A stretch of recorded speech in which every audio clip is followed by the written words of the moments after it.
Yeah.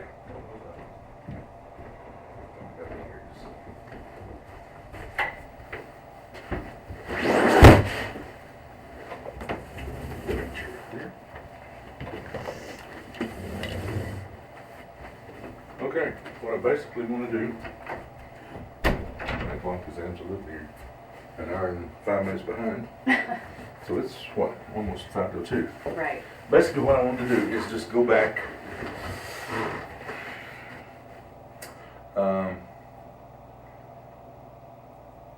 Kind of tell me the whole story since you got involved.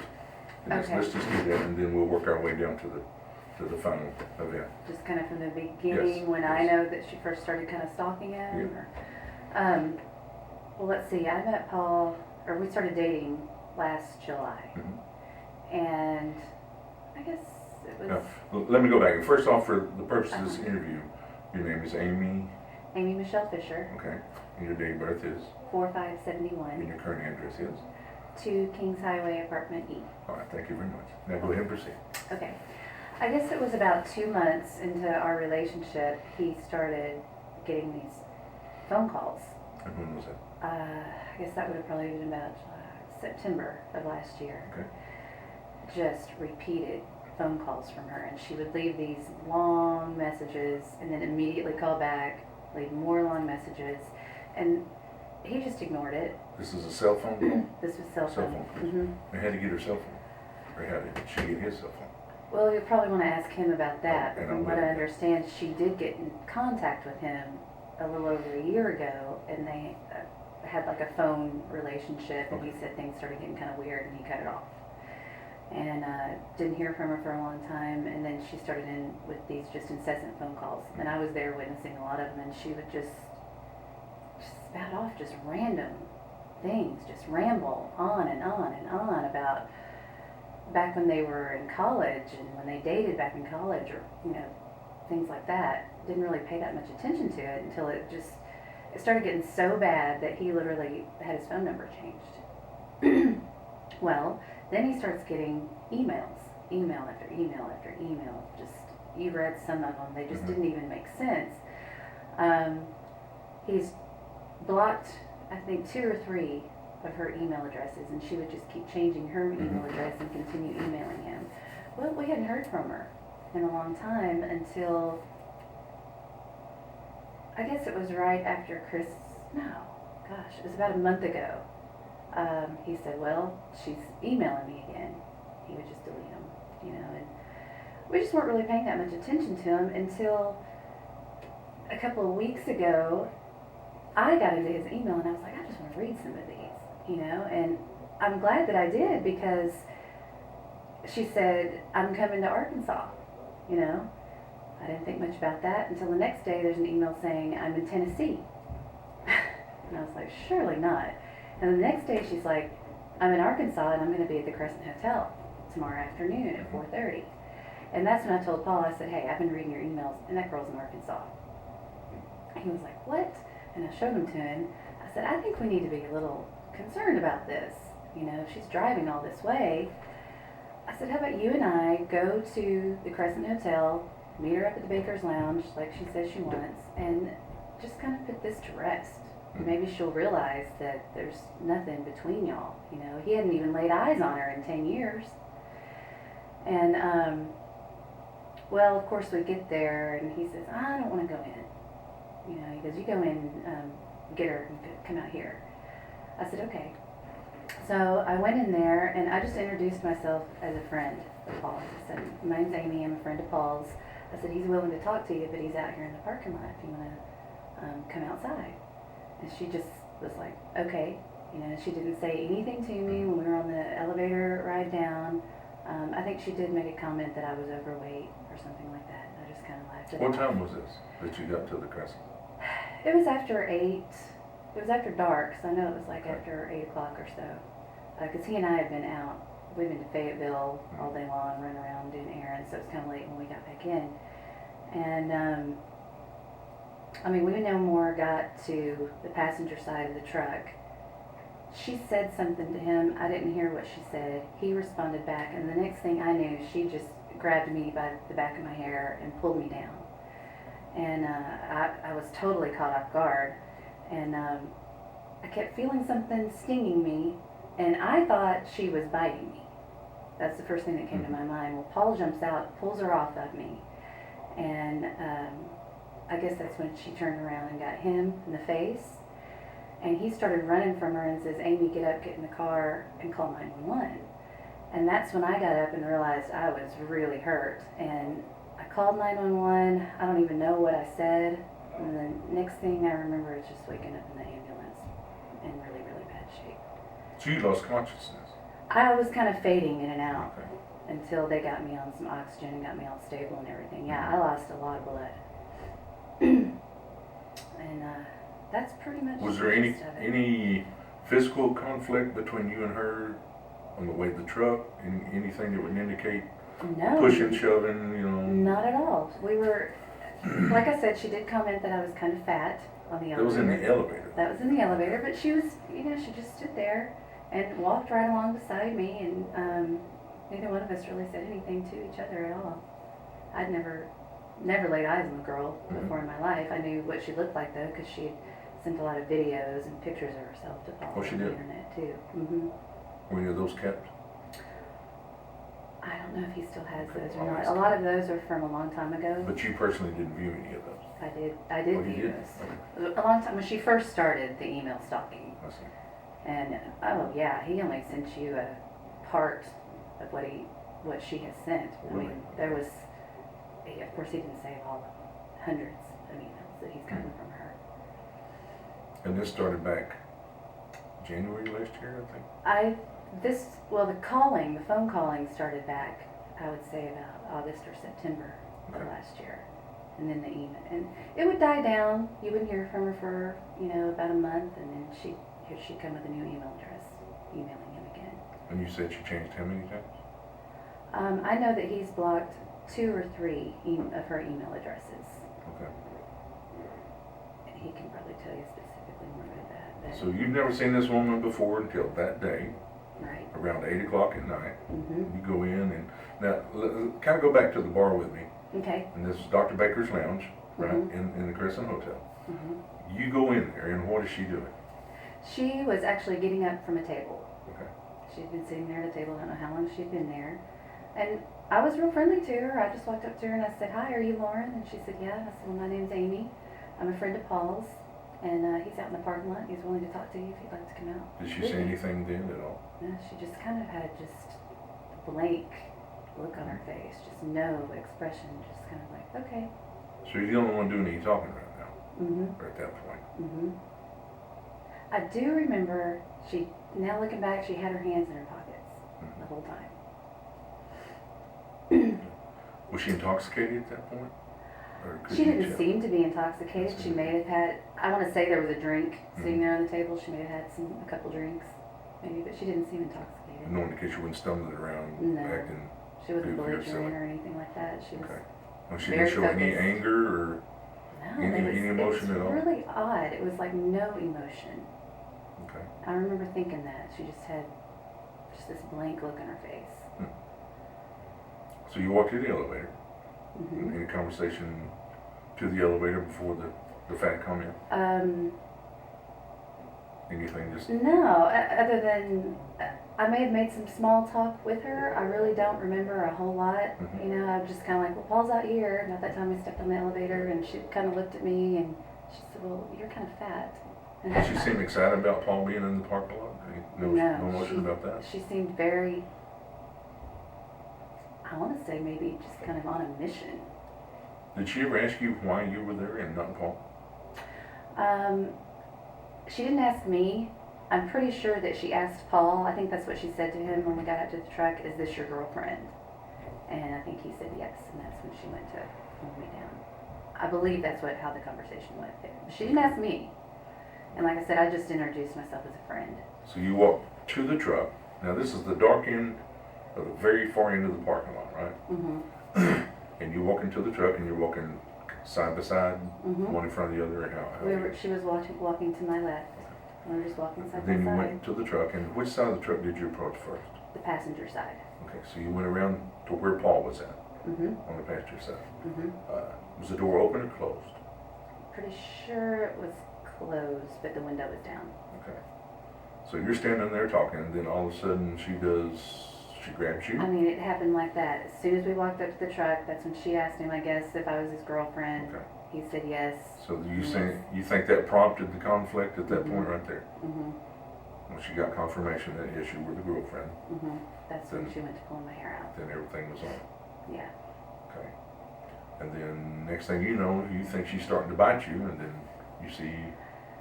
Well, and Paul says, get up and call 911, and I stood up, and that's when this cut on my arm, literally, blood was just Yeah. shooting out of it. I didn't even realize I had been cut down here yet Right. at all.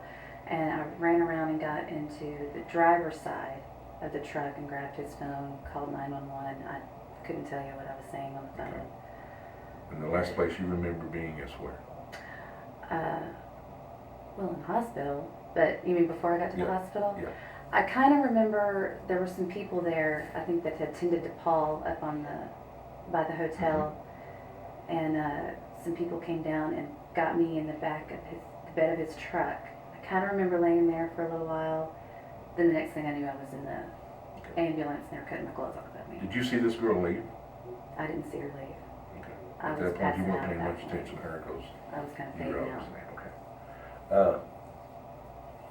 And that's the only question she asked Paul, is this your girlfriend? As far as That I you know. can remember. Mm-hmm. Mm-hmm. No small talk between them. Hey, how you doing? No, it What are you was doing here? like that. But- It was quick. So you were at the truck about how long before the attack took place? 3 seconds. 3 seconds? Okay, Mhm. so almost instantaneous. Mm-hmm. And then she's got you by the hair, pulling you down on the ground? Mm-hmm. Okay. And then she cut you Mm-hmm. and stabbed you. Mm-hmm. And then when Paul seen this, he got out of the truck and then he intervened. Yes. You remember that I kind of? think I was kind of on my right side, and she was kind of on top of me. He got her off of me, and I just remember him yelling, call 911, and he was kind of running backwards, and she was walking towards him. And then, like I said, that's when I got in the truck, called 911, and I don't Okay. remember much after that. Okay. So she shows up, you go meet her, you go to the truck, the attack takes place, you're bleeding, Paul grabs the phone, calls, apparently after he's attacked.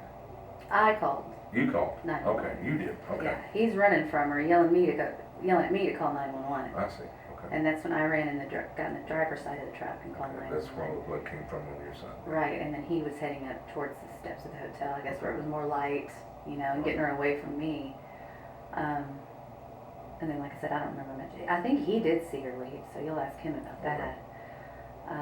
And then, of course, we go get all sewn up. The next day, she starts emailing him, Mm-hmm. still in town. Also. Yeah, and I think he was on the phone with you as I was looking at the emails, and that's when she popped up and said, I'm going to fly right in. And then he told me this morning that there's a girl here in town that has his old phone number, and that she's been trying to call that number from the police station. Really? Mm-hmm. His ex-wife Carly told him about that, so you'll ask him about that too. Do you remember the old phone number? He does. He does? Okay. I didn't know if you knew it or not. I don't remember off the top of my head. So never a crossword with this woman No? on your part, Mm-mm. whether it was an email or text or in person.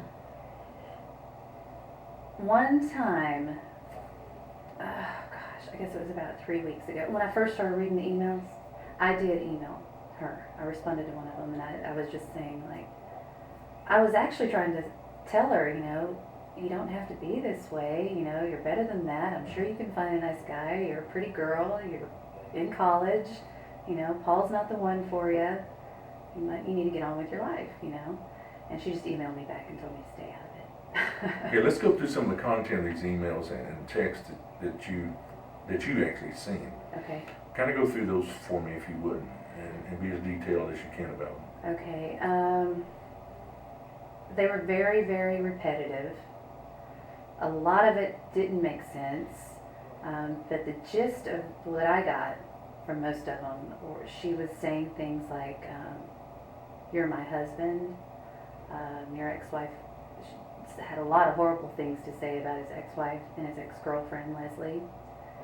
She didn't say anything about me because she didn't know about me. Talking about how evil they are. She was saying things like she was psychic, and she knew that Paul's daughter wasn't really his daughter, and he needed to get a paternity test, that he needed to come get her, and so that they could move into their house in Berryville and live happily ever after, because he is her husband, and how dare he leave her here for 10 years. You know, things of this nature that just were very bizarre, I thought. She claimed that she was a witch, I think, and was kind of doing spells, things like that. It's kind of embarrassing, but she made comments that, like, if he was ever having sex with somebody else, she would know about it. She, you know, in her head, and she felt like she was there.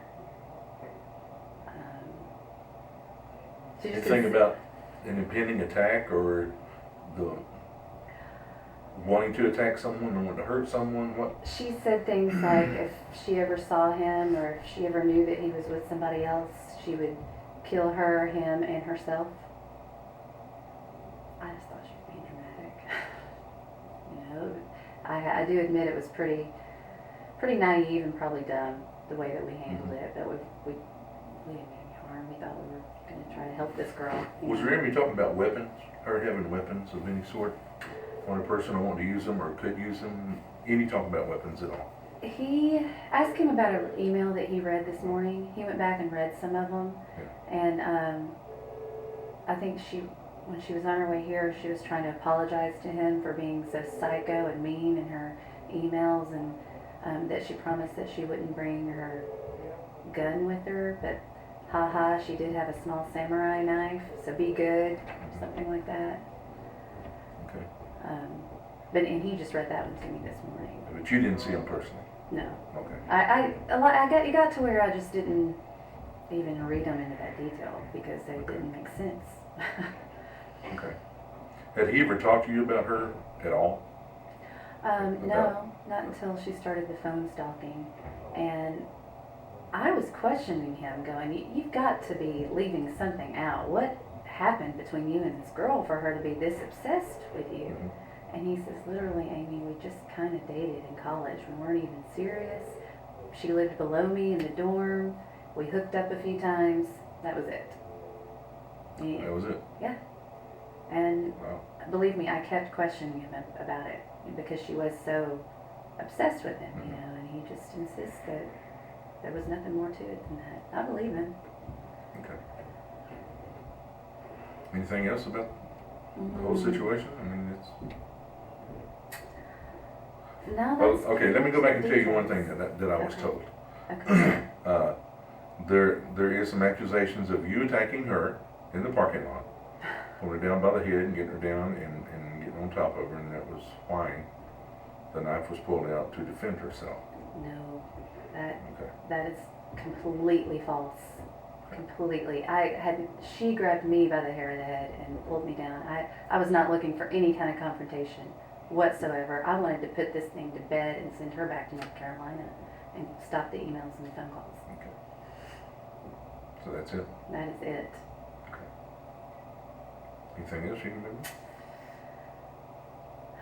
I think that's pretty much Pretty much it? it. I've been telling this story so many times. I don't think I've left out too many details. And I want you to understand, the reason I asked y'all back in here today is because I haven't got to talk to y'all out of the hospital, away from all the chaos, and you're a little more clear-headed now. Exactly. You remember things more as they were then. It's because you were kind of in and out.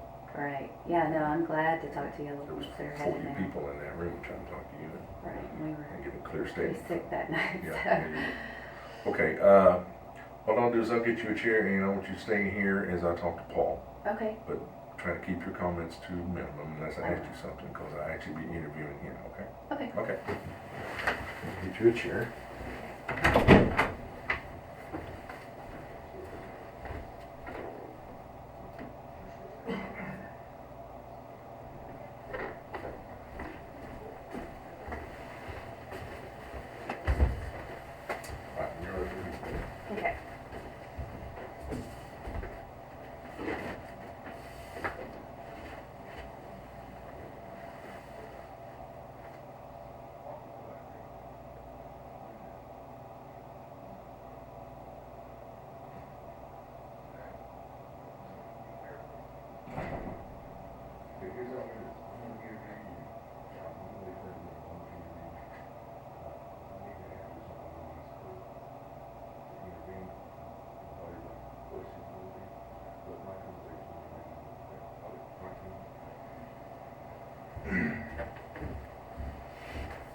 Good children.